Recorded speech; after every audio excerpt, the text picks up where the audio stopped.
आज वो कारोबार बायो इकोनॉमी का अरे ले देकर एक काम आता था मोदी जी आपको बोलने का, लेकिन अब लगता है आप वो भी करना भूल चुके हो।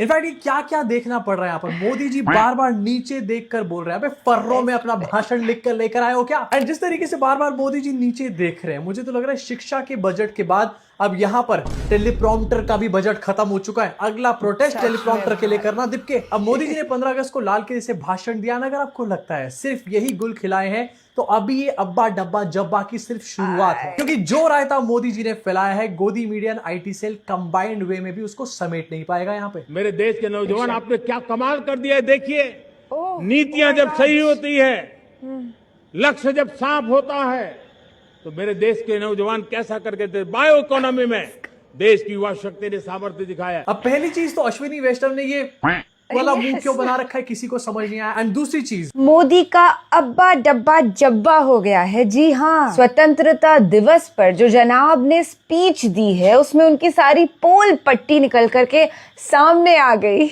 और उनके बेस्ट फ्रेंड लाला हरराम देव अब उनके दुश्मन बन चुके हैं। अब वो मोदी को एक्सपोज कर रहे हैं। लगता है काले धन के बड़े बड़े जो बैग्स थे ना, मोदी जी ने वो रामदेव को ट्रांसफर करना छोड़ दिया है, तभी गद्दारी दिखाई जा रही है। Also I love the fact कि अभिजीत दिपके जी स्कूल्स इंस्पेक्ट कर रहे हैं। सरकार कांग्रेस जनता पार्टी से बहुत ज्यादा परेशान हो जाने वाली है आने वाले टाइम में, और ये हम सब के लिए खुश खबरी है, क्योंकि देश के युवा ने ऑलरेडी रिवोल्ट कर दिया है। हे हाय हेलो नमस्ते जी, सत श्री अकाल, अस्सलाम वालेकुम। मैं निधि शर्मा इंडिया से, और हमारा भारत दिन प्रतिदिन ट्रांसफॉर्म हो रहा है एक्सपोनेंशियली। वो भी 2024 लोकसभा इलेक्शंस के टाइम पर जब ईवीएम घोटाले हो रहे थे, इतनी एंटी मोदी लहर थी, पर फिर भी मोदी जीत रहा था, तब बड़ा दुख होता था। ऐसा लगता था ये तानाशाही का आलम कब खत्म होगा। पर अब वो वक्त बहुत ही करीब लग रहा है जब मोदी के शब्द लड़खड़ा चुके हैं। ऑलरेडी वो डर चुका है। प्रोटेस्ट जो जंतर मंतर पे हुआ उसको नक्सलवादी सोच बताया है। इंडिपेंडेंस डे के स्पीच में मोदी नाम के ढोंगी ने, प्रचार मंत्री ने, उसके स्पीच को सुनने के लिए अब मैं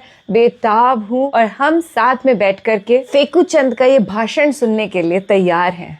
एक जेनजी प्रोटेस्ट क्या हुआ 5 सेकंड के अंदर, मेरे देश के नौजवान यहाँ पर आपको याद आ रहे हैं मोदी जी। बट देश के नौजवान आपसे सिर्फ एक ही बात कहना चाहते हैं, Modi it's done bro. In fact ये जो भाषण मोदी जी देने आए, इसमें असली कांड जो मोदी जी ने यहाँ पर या फिर उनकी टीम ने करा है वो भी आगे चल के आपको दिखाऊंगा, लेकिन उससे पहले जरा अब्बा डब्बा जब्बा तो सुन लो। 2009-10 का कालखंड था। सिर्फ 25 लाख इलेक्ट्रिक व्हीकल हमारे देश में बिके थे।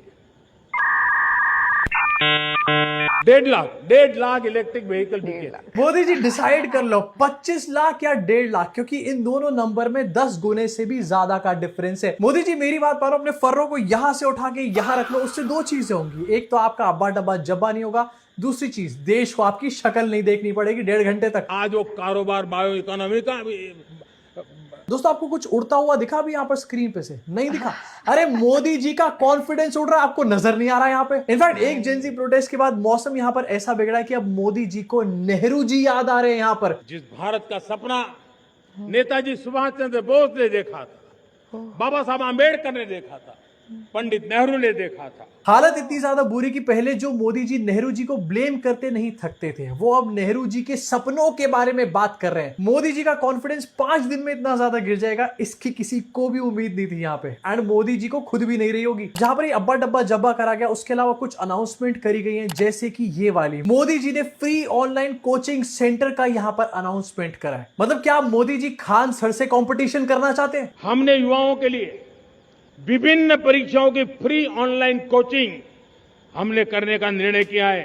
डिजिटल पब्लिक इंफ्रास्ट्रक्चर है। अरे फ्री ऑनलाइन कोचिंग सेंटर वाले चाचा, उसको यूट्यूब कहते हैं। पिछले कई सालों से यहाँ पर चल रहा है। खान सर, अभिनय सर, पता नहीं कितने सारे टीचर्स हैं जो फ्री ऑनलाइन कोचिंग यहाँ पर देते हैं। एंड इन्हीं फ्री कोचिंग सेंटर वाले लोगों को आपकी अंजना दीदी क्या कहती है, मोदी जी याद है ना आपको? बट जरा एक बार सोचो कि आजादी के 80 साल बाद भी एजुकेशन सिस्टम की हालत कितनी ज्यादा बुरी होगी हमारी कंट्री में कि हमारे देश के प्रधानमंत्री को ऑनलाइन कोचिंग क्लासेस यहां पर अनाउंस करनी पड़ रही हैं। लाल किले से मैं देश के नौजवानों के लिए घोषणा करना चाहता हूं।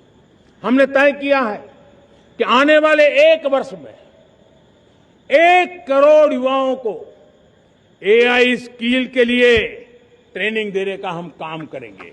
एक्चुअली मोदी जी की हिडन स्कीम यहां पर है कि आने वाले टाइम में वो अपने आईटी सेल के बुड्ढों को एआई क्लासेस देने वाले हैं, क्योंकि वही चीज है जो आईटी सेल के बुड्ढों को नहीं आती इस टाइम पर। बट अगेन सबसे बड़ा सवाल यहां पर ये होता है कि ये एआई क्लासेस कौन सी वाली होने वाली, कहीं ये एआई क्लासेस गलगोटिया वाले तो नहीं यहां पर लेने वाले। एंड क्लासेस को मोदी जी एक बार के लिए यहां पर छोड़ देते हैं, बच्चे पढ़ लेंगे, आप जरा जॉब्स देने की तैयारी करो। जॉब्स है नहीं, एआई और सिखाएंगे अब। लेकिन हथियारी नक्सल तो गए, लेकिन दिमागी नक्सल, ये दिमागी नक्सल मौके की तलाश में है। इतने साल अर्बन नक्सल का टर्म यूज किया, फाइनली जब अर्बन नक्सल का टर्म यहां पर चलना बंद हो चुका है तो दिमागी नक्सल निकाल करके लेकर आए। एंड मोदी जी आप यहां पर दिमागी नक्सल की बात कर रहे हैं, अभी मैं भी आगे चल के आपको एक दिमागी नक्सल दिखाऊंगा। एंड मोदी जी डेफिनेटली यहां पर अपोजिशन के लोगों को और सीजेपी जैसे लोगों को यहां पर दिमागी नक्सल बुला रहे हैं। लेकिन मोदी जी से पूछना चाहूंगा कि अगर ये लोग दिमागी नक्सल हैं तो मोदी जी आखिरकार आप इन लोगों की बात मान क्यों रहे हो? एक तरफ आप अपोजिशन और सीजेपी और प्रोटेस्टर्स की बातों को यहां पर मान रहे हो, दूसरी तरफ उनको दिमागी नक्सल कह रहे हो। तो जरा देश के लोगों को समझाओ कि देश का प्रधानमंत्री दिमागी नक्सलों के आगे झुका क्यों हुआ है। एंड एक तरफ जेनजी से कनेक्ट करने की कोशिश करी जा रही है, दूसरी तरफ उनको दिमागी नक्सल यहां पर बुलाया जा रहा है।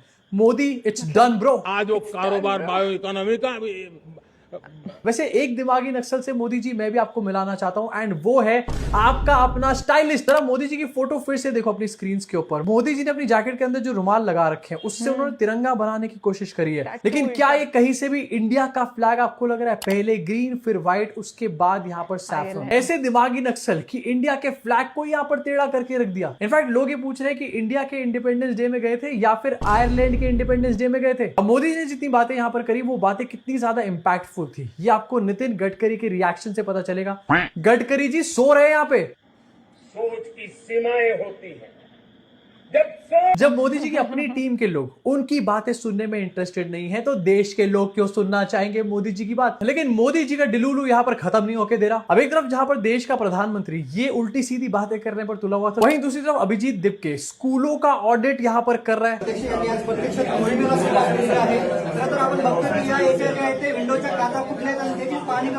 अभिजीत दिपके ने अपने गांव के स्कूल का ऑडिट यहाँ पर करा, एंड ये बंदा अभी कोई सरकार के अंदर नहीं बैठा हुआ, उसके बावजूद यहाँ पर सरकार के लोगों के काम कर रहा है। एंड एक्चुअली में ये बंदा वो काम कर रहा है जो मोदी जी को खुद यहाँ पर करना चाहिए, लेकिन मोदी जी के बस की नहीं हो रही।